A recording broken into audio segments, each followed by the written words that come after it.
So as you look back on what you've built, what would you say is the best decision you made, and what was the biggest regret you have so far in what you did, what you built? The most important piece of advice I ever got was when I first started Airbnb. It was actually Paul Graham. He told me something. He said, it's better to have 100 people love your service than have 1,000,000 people that are kind of like your service but a little apathetic. He should start with a small group and perfect your product. Do things that don't scale. Turn them into advocates. Because if those 100 people love your service, they're going to tell everyone about them. They're going to become your marketing. And it's easy to improve your service when you only have 100 customers. When you have 1,000,000 customers, it's really hard to change it.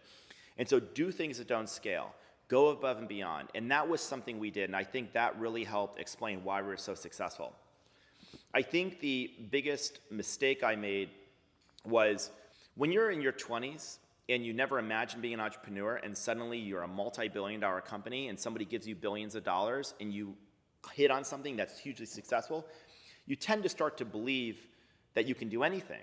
And you try to do everything. You try to do everything at the same time. And before the pandemic, we had like 10 divisions and we were extending all different places.